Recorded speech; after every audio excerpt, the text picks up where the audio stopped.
I got to sixth grade, I, for whatever reason, fell in love with reading. Not for whatever reason. I fell in love with reading because a comic book store opened up across the street from the school I went to. And I would spend every day going to that comic book store because they had a Street Fighter 2 arcade machine. And one day the guy behind the counter said, "You're always coming in here and wasting quarters on that machine, and you never get any value. You don't get to take any of the stuff that you did with you home." And he handed me a comic book. The Max issue 1 just came out. Sam Keith. He says, "Take your quarters. Give me your quarters that you're going to spend on that. Take this home, read it. Come back tomorrow and tell me what you thought about it." And I remember taking it home, not really reading it, just looking at the cool artwork. But then the next day in school at my desk, instead of doing my homework, I put a comic book in my history book and I was reading the Max. And I went to the store the next, right after school, and I bought the next 2 issues because only the first 3 issues were out at that point. And I became a comic book fan. I became a fan of reading. From that point, like in 6th grade, we got assigned book report. You had to pick a book and you had to do a book report on the book you picked. And they had different reading levels. And I chose a book solely based on the fact that it was a science fiction book about aliens called The Interstellar Pig that was listed as a college reading level. And my 6th grade teacher looked at me and she's like, I've seen your grades on a lot of your other subjects. I don't know if you're going to be able to pull this off. And I'm like, okay, can I try? And she's like, you can try. And it became one of my favorite, but I have all 3 of those, but I don't know if there's more now. There was, I own 3, the trilogy of them, the original.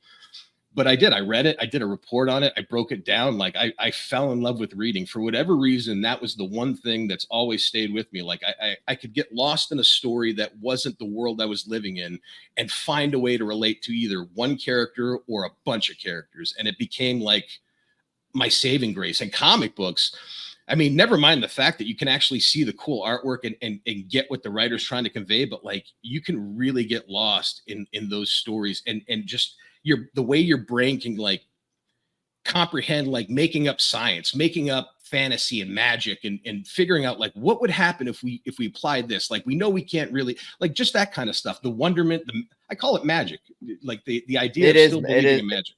It is a form of magic. Do you remember the comic books? The guy or the woman who handed you the comic book who said not to waste your money in the video game machine. Do you remember that person at all? I do. His name was Jeff. I don't remember Jeff's last name. The comic book store was called, I remember all of these little details. The comic book store was called Powerhouse Comics. And they had, at that point, I think 4 or 5 locations throughout the UP. One where I lived in Michigan, in Kingsford, one in Green Bay, Wisconsin, or no, 2 in Green Bay, Wisconsin. I think they had 2 in Appleton, Wisconsin, or 1 in Milwaukee and 1 in Appleton. But it was a chain comic book store run by fans who gave a shit. Like it was back then, like comic book stores and video rental stores were just the coolest place to go into as if you were a kid like me who was just getting lost in that world of pop culture.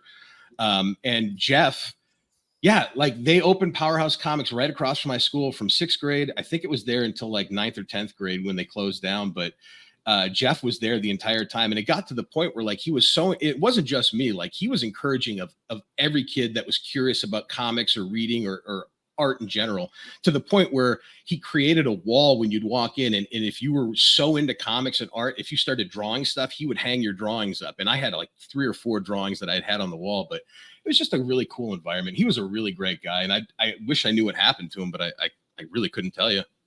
Could you hunt him down and there's got to be a way to, you got to do the deep dive on that's quite a story. And that's cool that there's people who exist like that. And I fear that there's less of them in the world, and there's definitely less cool brick and mortar stores like that. We do have a lot of similarities because I was more into like the sports side of things, but collecting baseball cards, and there were a lot of comic book and baseball cards. Those worlds were merged a lot in a lot of places, and the card collecting comic book world, and those were kind of the same stores or section of stores.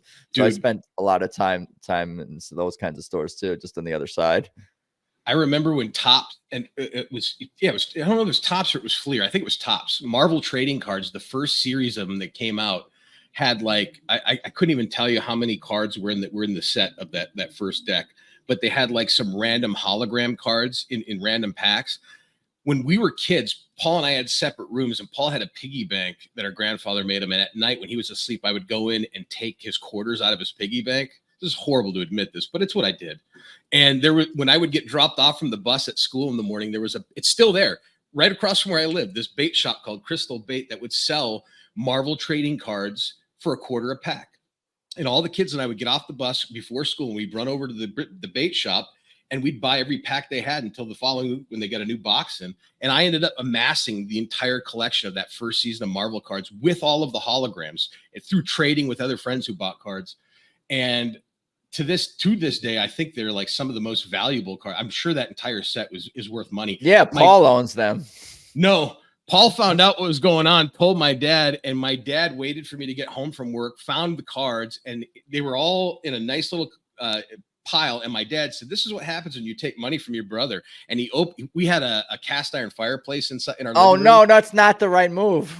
Threw him in the fireplace, and I watched him burn up. You know what's funny is it sucked, and I know he thought he was teaching me a lesson, but I never gave Paul those quarters back, so he just burned Paul's piggy bank. That's what I'm saying. They should have just transferred. He should have given you a lesson in property and ownership and what happens when you don't pay your bills or you commit thievery or whatever.